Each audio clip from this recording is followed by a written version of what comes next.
Surgery కంటే hospital bill అంటేనే భయం. అదే మధ్య తరగతికి అందుబాటు ధరలో వైద్యం. Medistar hospitals. Welcome to iDream media. So ఈ రోజు మనం మాదాపూర్లో ఉన్న ప్రముఖ యోగా గురు అరుణాదేవి గారి యోగా ఆశ్రమంలో ఉన్నాము. ఇక్కడ అనేక రకాల మెడిసినల్ ప్లాంట్స్ ఉన్నాయి. మరి ఏ మెడిసినల్ ప్లాంట్స్ మనకి ఎటువంటి అనారోగ్య సమస్యలను తగ్గిస్తాయి, ఎలా వాడుకోవాల్సి ఉంటుంది, వివరాలు తెలుసుకుందాం. మ్యామ్ నమస్తే అండి. నమస్తే. నాకు ఈ ప్లేస్ అంటే చాలా చాలా ఇష్టం. సో ఇక్కడికి వస్తే ఏంటంటే ప్రత్యేకంగా ఈ మొక్క దగ్గర కూర్చుంటే ఈ ఆరోగ్య లాభాలు కలుగుతాయని లేదు. జనరల్గా వాక్ చేస్తూ ఉంటే ఈ గాలి ద్వారానే మనకు ఆరోగ్య లాభాలు చేకూరుతాయి, అనారోగ్యాలు తగ్గిపోతాయి అంటారు. సో అందుకు నాకు ఇక్కడ రావడం చాలా ఇష్టము. ఎప్పుడు రష్గా ఉంటుంది ఇది. అయితే మ్యామ్ జనరల్గా మనము ఇక్కడ ఉన్న వీటిలో చూస్తే కనుక ఈ పారిజాతం మొక్క చాలా ఆహ్లాదంగా అనిపిస్తుంది. చూస్తారు కదా ఫ్లవర్స్. ఇప్పుడు సీజన్ ఇంకా మార్నింగ్ అందరూ వచ్చి తీసుకెళ్లిపోయారు.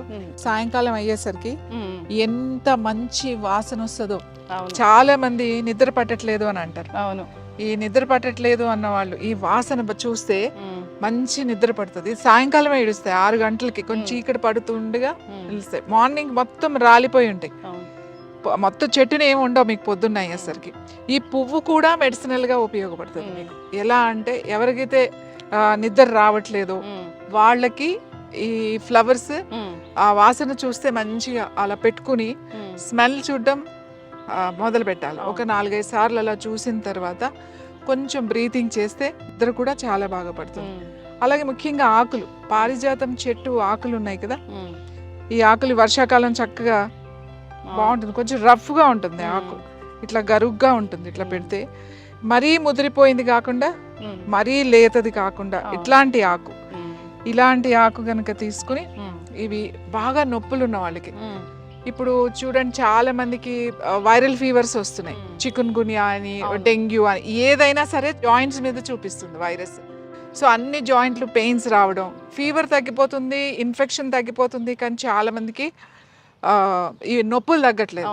సో ఆ నొప్పులకి పారిజాతం చాలా బాగా ఉపయోగపడుతుంది. ఏం లేదు, పారిజాతం చెట్లు ఇట్లాంటి మరీ లేతవి కాదు, మరీ ముదురు ఆకు కాకుండా ఇట్లాంటి ఆకు ఒకటి, 2 ఆకులు, ఈ సైజ్ అయితే 2 ఆకులు చాలు. చిన్న సైజు బాగా చిన్నగా ఉన్నాయి ఈ సైజ్ అయితే 3 ఆకులు.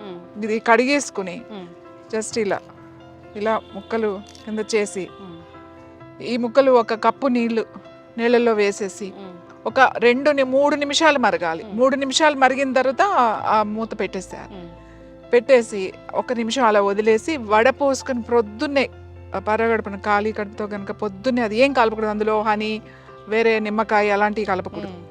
ఓన్లీ వాటర్, టీ లాగా, జస్ట్ మనం హెర్బల్ టీ అన్నమాట. ఇది టీ లాగా కనుక తీసుకుంటే పెయిన్స్ చాలా బాగా తగ్గుతాయి. అలాగే చాలా మందికి మోకాళ్ళ నొప్పులు ఉంటాయి. మోకాళ్ళ నొప్పులు ఉన్న వాళ్ళకి కూడా ఇది చాలా బాగా పనిచేస్తుంది. అలాగే నడుము నొప్పి ఉన్న వాళ్ళకి, నెక్ పెయిన్, బాడీలో ఏ పెయిన్ ఉన్నా సరే ఈ టీ బాగా పనిచేస్తుంది. ఇది ఎక్కువ ఉందనుకోండి 2 సార్లు తాగండి. అంటే ప్రొద్దున తాగొచ్చు, సాయంకాలం తాగొచ్చు. ఎక్కువ ఉన్నప్పుడు, మామూలుగా అయితే 1 సారి తాగండి. ఈ ఫీవర్స్ వచ్చినప్పుడు పర్టికులర్గా మనకి జాయింట్ పెయిన్స్తో స్టార్ట్ అవుతుంది ఫీవర్. వైరల్ ఫీవర్ ఒక్కొక్కరికి ఒక్కొక్కలాగా ఉంటుంది. ఒక్కొక్కరు హెడ్ ఏక్తో, ఒక్కొక్కరికేమో ఈ చిన్న జాయింట్స్ కూడా చాలా నొప్పిగా ఉంటుంది. ఈ ఫీవర్ కన్నా కూడా ఈ నొప్పులు భరించలేము. సో అలాంటప్పుడు ఇది టీ కొంచెం మార్నింగ్ ఒకసారి లైట్గా, టీ ఏమి ఉండదు, ఇది ఏం గ్రైండ్ చేయొద్దు. గ్రైండ్ చేసి మనం రసం వేసి మరగబెడితే అది కషాయం అయిపోతుంది. ఇది టీ అనే అంటాం, ఎందుకంటే 3 to 4 minutes మాత్రమే ఇట్లా ఇలా వేసి మరగబెడతాం కాబట్టి దాన్ని హెర్బల్ టీ అనే అంటాం, పారిజాతం టీ. సో ఇది 2-3 సార్లు మీరు తాగుతూ ఉంటే ఆ పెయిన్స్ బాగా తగ్గుతాయి, ఆ స్వెల్లింగ్స్ అవన్నీ కూడా బాగా తగ్గుతాయి. తర్వాత ఇంకా ఈ పారిజాతం నొప్పులకి బాగా ఉపయోగపడుతుంది. ముఖ్యంగా వైరల్ ఫీవర్స్ కూడా, పెయిన్స్తో వచ్చే ఫీవర్ అంటే జ్వరం రకరకాలుగా వస్తుంది. పెయిన్స్తో ఏదైతే నొప్పులతో స్టార్ట్ అయ్యి జ్వరం వస్తుంది చూడండి, దానికి ఈ ఆకుల టీ చాలా బాగా పనిచేస్తుంది. డివైన్ ప్లాంట్ అని చెప్తారు కాబట్టి, డివైన్ ప్లాంట్ మనకు పారిజాతం అంటే ఇది అది ఇంద్రలోకం నుంచి, భూమి నుంచి దిగి వచ్చిన పారిజాతం అని చెప్తాం. ఎవరు కొయ్యరు, పువ్వులు కింద పడినయే ఏరుకుని దేవుడికి, భగవంతుడికి పెడతారు. చాలా మంది ఏం చేస్తారంటే, ఇక్కడ కూడా ఒక ఆవిడ వస్తారు, రోజు తీసుకెళ్తారు. సాయంకాలం అటు ఏదన్నా ఒక చిన్న పేపర్ టవల్ వేసేస్తారు. పొద్దున్న వస్తారు ఆవిడ, దాని మీద పువ్వులన్నీ రాలిపోయి ఉంటాయి కదా, అంటే కింద పడిని ఆవిడకి ఇది మాట. అందుకని ఆ క్లాత్ లో తీసుకుని ఆవిడ పూజకి పెడతారు ఈ పువ్వులు. ఒక్కొక్కళ్ళు ఒక్కొక్కలాగా. అవును. పువ్వులు కూడా చాలా చాలా మంచిది. ఈ ఫ్లవర్స్ కూడా టీ తాగొచ్చు. ఓకే. ఈ ఫ్లవర్స్ ఏవైతే ఉన్నాయో జస్ట్ ఒక 5 చిన్నవి, ఒక 4-5 ఇవి చూడడానికి చాలా అందంగా ఉంటాయి కానీ మన చేతిలోనే వాడిపోతాయి. చూడండి, మీ చేతిలోనే దాని ఇది పోయింది. ఎందుకంటే మన హీట్ కి చాలా డెలికేట్ ఈ ఫ్లవర్, చాలా డెలికేట్. చూడండి అప్పుడే ఎట్లా అయిపోయింది. సో ఈ ఒక 4-5 ఫ్లవర్స్ చాలు. నిద్ర పట్టట్లేదు, ఎవరికైతే నిద్ర పట్టట్లేదు మాకు అని అనుకున్నప్పుడు సాయంకాలం అంటే చీకటి పడిన తర్వాత, డిన్నర్ చేసిన తర్వాత, ఎప్పుడో మెల్లగా ఒక గంట తర్వాత ఒక 5-6 పువ్వులు తీసుకుని ఒక గ్లాస్ నీళ్లు పోసి ఒక 3 to 4 minutes మరగబెట్టండి. తర్వాత స్టవ్ ఆఫ్ చేసేసి దాని మీద ఒక ప్లేట్ పెట్టేసేయండి. పెట్టేసి 1 నిమిషం అలా వదలండి. కొద్దిగా వామ్ ఉండాలి, మరి చల్లగా అయిన తర్వాత తాగకూడదు. కొంచెం వేడిగా ఉండగానే, కొద్దిగా వేడిగా ఉండగానే తాగాలి. నేను ఇక్కడ ఏంటంటే స్ట్రెస్ తగ్గుద్ది, రిలాక్స్ అవుతారు, చాలా రిలాక్స్ అవుతారు దీంతో. ఇది పెయిన్స్ బాగా తగ్గిస్తుంది, పెయిన్స్తో వచ్చే ఫీవర్ని తగ్గిస్తుంది. ఆ ఫ్లవర్స్తో టీ తాగితే మనకి రిలాక్సింగ్, స్ట్రెస్ బాగా తగ్గుతుంది, నిద్ర బాగా పడుతుంది. అయితే ఇది చాలా పెద్ద, అంటే చాలా ఏజ్ ఎక్కువ ఉన్న చెట్టు కదా మ్యామ్? ఇది చాలా పెద్ద చెట్టు అండి. చిన్న చెట్లు కూడా ఉన్నాయి మనకు అక్కడ, అవి చిన్న చిన్నవి. ఇది చాలా ఇయర్స్ నుంచి ఉంది కాబట్టి చాలా పెద్దది. చాలా మంది పారిజాతం అంటే ఇది అని వెళ్ళిపోతూ ఉంటారు దీన్ని చూసి, బట్ ఇది కూడా పారిజాతం చెట్టు. ఇంకా మేము మొన్న వర్షాలు వచ్చి అంత ఇది అయిపోయిందండి, లేకపోతే ఇంకా పెద్దగా ఉండేది. మళ్ళీ పెంచుకోవచ్చు, కుండీలో కూడా పెంచుకోవచ్చు. మామూలుగా ఇంత కుండీలో పెడితే చక్కగా పెరుగుతుంది. ఈ లీవ్స్ తోని మనం ఒక కషాయం లాగా తయారు చేసి తీసుకుంటే కనుక అన్ని రకాల మందికి ఎప్పుడు ఏదో ఒక నొప్పి అంటూ కంప్లైంట్ చేస్తూ ఉంటారు. వాళ్ళు ఒక కుండీలో చక్కగా ఈ మొక్కలు పెట్టేసుకుని కుండీలో పెంచుకోవచ్చు కదా. ఇప్పుడు బ్యాగ్స్ లో కూడా, గన్నీ బ్యాగ్స్ ఇవి ఉంటాయి కదా, గోనె సంచుల్లో కూడా, కవర్స్ లో కూడా పెంచుతున్నారు.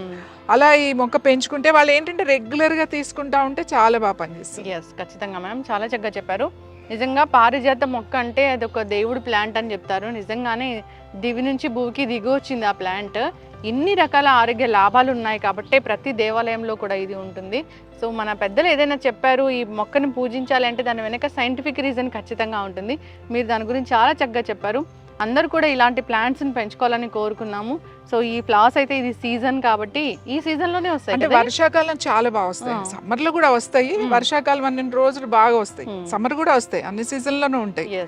ఇప్పుడు ఎక్కువ ఉంటాయి. ఇంపార్టెంట్ అయిన విషయం ఏంటంటే ఇది ఆడవాళ్ళకి చాలా బాగా పనిచేస్తుంది. ఓకే.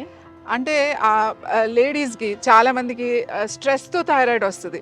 అంటే ఆడవాళ్ళకి ఎట్లా అంటే లోపల వాళ్ళకి ఏదన్నా కూడా లోపల పెట్టుకుని పైకి మనం మాట్లాడుతుంటే ఎక్స్ప్రెస్ చేయరు. ఎవరైతే అంటే అందరూ అలా ఉండరు, కొంతమంది చేస్తారు, కొంతమంది ఎక్స్ప్రెస్ చేయలేరు అనమాట. అన్ని విషయాలు లోపలే పెట్టుకుని లోపలే బాధపడుతూ అది వాళ్ళ హెల్త్ మీదకి వస్తుంది. అలాంటి వాళ్ళకి పారిజాతం టీ చాలా మంచిది. అలాగే పారిజాతం చెట్టు కింద కూర్చుని ఊరికి అలా కళ్ళు మూసుకొని కూర్చుని కాసేపు ఒక 5 నిమిషాల నుంచి 10 నిమిషాలు, చాలా ఎక్కువసేపు అక్కర్లేదు, అలా కూర్చుని ప్రశాంతంగా అలా కూర్చుంటే చాలా రిలాక్స్ అవుతుంది, స్ట్రెస్ బాగా తగ్గుతుంది. మీ థైరాయిడ్ గ్లాండ్ మీద ఎక్కువ ప్రెషర్ పడకుండా రిలాక్స్ అవ్వచ్చు. ఇది ఇంట్లో ఉంటే చాలా మంచిది. ఎక్కడైనా మనకి ఇలా ఉన్నప్పుడు సాధారణంగా మనకు ఇదివరకు అయితే ఈ చెట్లు గుళ్ళో ఉండే ఎక్కువ, అలాగే ఇంట్లో పెంచుకునేవాళ్ళు ఇవన్నీ. సో కూర్చుంటే కూడా దీని మీద గాలి కూడా మనకు ఆ చెట్టు మీద కింద కూర్చుంటే కూడా మనకు ఆ రిజల్ట్ వస్తుంది. ఖచ్చితంగా మ్యామ్, చాలా చక్కగా చెప్పారు. సో మెడిసినల్ ప్రాపర్టీస్ అవి మనకి ఎలా ఉపయోగపడతాయి, ఏ అనారోగ్య సమస్యలను తగ్గిస్తాయని చక్కటి ఇన్ఫర్మేషన్ మ్యామ్. ధన్యవాదాలు.